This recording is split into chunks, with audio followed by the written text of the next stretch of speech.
Análisis de la tarde, como siempre, de la mano de José Luis Cava. José Luis, ¿qué tal? ¿Cómo estamos este viernes? Muy bien, buenas tardes.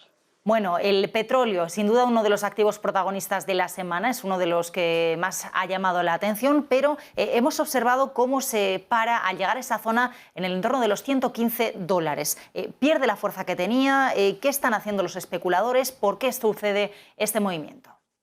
Bien, yo creo que este movimiento lo han causado los especuladores. Si recuerdas, de la misma manera que estamos viendo que el S&P 500 está subiendo por el propio dinero generado por el mercado, realmente el mercado está generando este parón del S&P, este parón del precio del petróleo, concretamente del crude oil. De todas formas, quiero que se fijen en el gráfico. Pueden ver ustedes que hay una resistencia en 115 y hay un soporte en torno a 107. Ven ustedes que se está moviendo lateralmente. Esto simplemente es un parón dentro de la tendencia alcista. Ahora mismo el precio del petróleo se ha parado esperando acontecimientos y noticias procedentes de Ucrania, ¿de acuerdo? De tal manera que ahora mismo el precio se ha parado fundamentalmente por una razón muy sencilla. Es una cosa muy curiosa.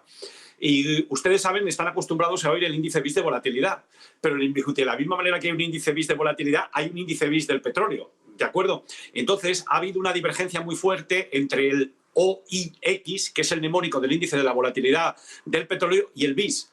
Ustedes recordarán que hemos dicho aquí varias veces que el índice BIS de volatilidad estaba cayendo y se dirigía a la zona de 20. Bueno, pues lo que ha pasado es que el índice BIS de volatilidad del S&P 500 ha caído y el OIX se ha quedado arriba. Entonces esto lo que está provocando automáticamente es que los especuladores estén vendiendo opciones call. Y ese es el motivo por el que se ha parado el precio del petróleo. Por lo tanto, a corto plazo, como les digo, vamos a considerar como escenario más probable que esto está parado entre 115 y 107 y yo creo que va a durar cierto tiempo, ¿de acuerdo? Y vamos a esperar a ver qué noticias, cómo evolucionan las noticias procedentes de Ucrania, pero a mí me da la sensación de que esto va para largo, ¿de acuerdo? Esa parada en el precio del petróleo, ¿qué nos indica en el caso, por ejemplo, de la rentabilidad del bono americano? ¿Si ha tocado o no techo? Es otra de las cuestiones que nos estamos planteando, o si todavía le queda más recorrido al alza. Bien, en principio vamos a tener en cuenta el siguiente hecho. Me van a permitir que vuelva a contar también otro hecho muy concreto. Ustedes han visto cómo la rentabilidad de las notas a 2 años está subiendo rabiosamente, ¿no? Yo creo que esto no se explica totalmente por los comentarios salvajes de los amiguitos del fondo, ¿de acuerdo? Sino que también hay un efecto mercado, ¿eh? ¿De acuerdo? Por lo tanto, esta subida rabiosa que estamos viendo es porque muchos bancos y muchos gestores de fondos están, por motivos internos, abriendo posiciones cortas. ¿De acuerdo? Ahora bien, si nos vamos al gráfico de la rentabilidad de los bonos a 10 años, tal y como pueden ver ustedes, la recta directriz bajista, lo vimos estos últimos días, pasa por 2,65. Ven ustedes que hoy está subiendo y puede estar en la zona 2,45 mientras estamos hablando. Pues vamos a considerar como el escenario más probable que llegue a esa zona del 2,65, 2,75 y se pare. Es decir, yo creo que estamos viendo los últimos tramos al alza de la subida de las notas y de los bonos.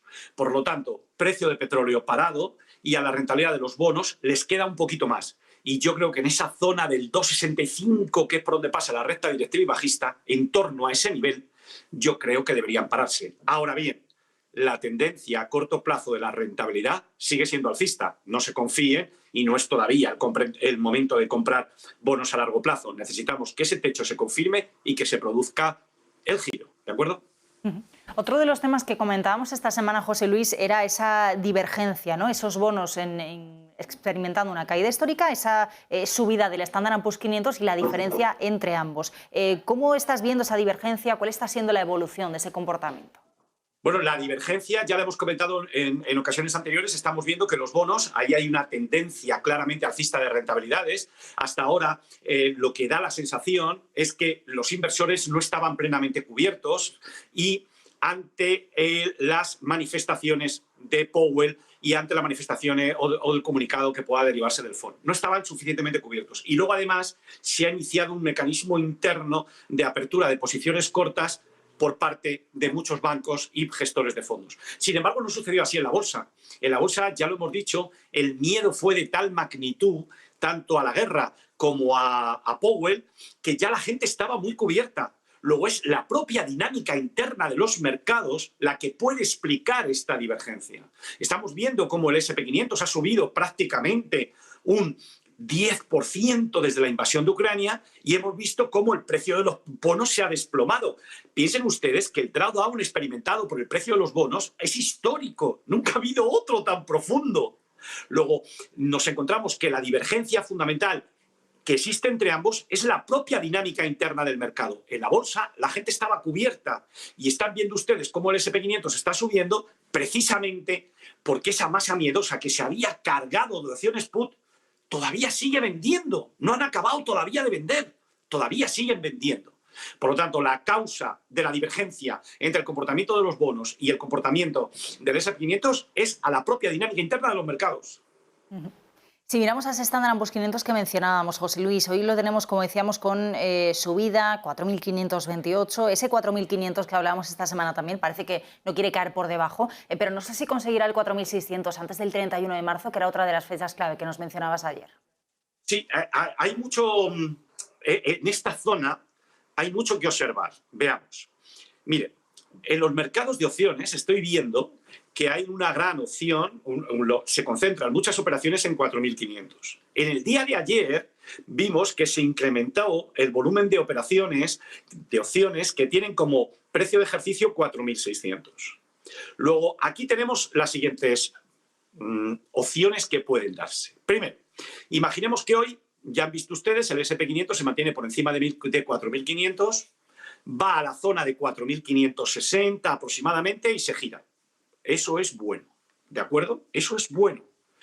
Caería, ya veríamos hasta dónde cae y los algoritmos estarían tratando de volver a comprar. Otra opción, imaginemos que se vuelve loco el S&P 500, la gente se calienta y pum, pam, pum, se va al 4.600. Entonces, en ese caso concreto, había una caída muy importante, ¿de acuerdo? Primer aviso. Ustedes recuerdan que ayer yo les avisé que mientras se mantuviera por encima de 4.450, tranquilos. Pero ustedes, 4.450, 4.430, lo respetan muy bien.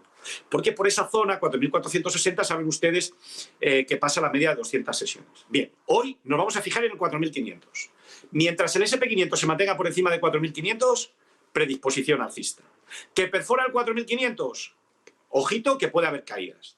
Si la perforación del 4.500 se produce después de haber llegado al 4.560 y se da la vuelta, esa perforación no es grave. Pero ahora bien, como llegue al 4.600, lo intente superar, no pueda y se gire y perfore el 4.550, la bajada a 4.500, ahí se lía. ¿De acuerdo? Por lo tanto, estamos en una zona muy delicada. ¿Saben por qué? Porque debajo del 4.500 lo único que hay es aire. Ya no hay vendedores de opciones put que puedan sujetar la caída del mercado. Por lo tanto, estamos en una zona muy delicada. ¿De acuerdo? José Luis, esta semana parece que está la cosa un poquito más tranquila. Lo comentábamos esta mañana en redacción, que no había habido esos grandes vaivenes que sí veíamos en las últimas jornadas, que parecía que estaba la cosa, bueno, pues un poquito más calmada. Da la sensación, al menos a corto plazo, de que estamos viendo unos mercados de alguna forma pasando de la guerra, ¿no? Por así decirlo, al menos en estos últimos 5 días. ¿Qué crees que están pensando los especuladores, ¿no? y el mercado de este conflicto? Bueno, yo me relaciono con especuladores y yo les puedo decir lo que piensan los especuladores, ¿no? O por lo menos lo que siente el grupo con el que yo me relaciono. Ellos están mirando de reojo las noticias que vienen y creen que el mercado se va a mover en función de las noticias. Pero en el grupo que yo me muevo hay dos vías que han adoptado. El sector optimista. El sector optimista piensa que en un momento determinado el ataque de Putin va a colapsar y se van a tener que dar la vuelta. ¿De acuerdo? Esto es muy optimista en mi opinión. Pero bueno, en el grupo hay gente optimista. Yo ese escenario no lo creo muy probable.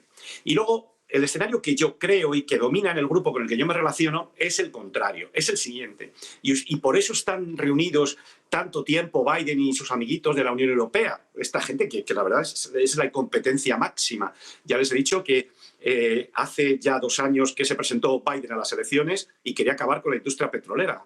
Canadá lleva intentando 12 años hacer un gasoducto para traer gas a Europa, pero miren la incompetencia de esta gente. Y encima quieren ser verdes y han dicho que quieren ser verdes, pero nos hemos dado cuenta ahora que la energía verde no es suficiente, ¿no? Por lo tanto, yo lo que creo, a la vista de la reunión que tienen esta gente y tal, es que la guerra va para largo. ¿De acuerdo? Por lo tanto, vamos a considerar como escenario más probable que la guerra se prolongue en el tiempo. Esto es lo que están pensando los yo creo que los especuladores. Entonces, van a acostumbrarse a vivir con esta situación. Y piensan que lo que quiere hacer Biden es convertir a Rusia en un verdadero estado paria. Y solamente en el caso de que Putin dimita, solamente en ese caso rehabilitarían a Rusia. Por lo tanto, aquí el objetivo del eje occidental es que Putin dimita, guerra larga, eso es lo que están descontando yo creo que los mercados, una guerra larga y esperar a que Putin dimita. Si Putin no dimite, el objetivo del eje occidental es prolongar la guerra hasta que él mismo caiga. ¿De acuerdo?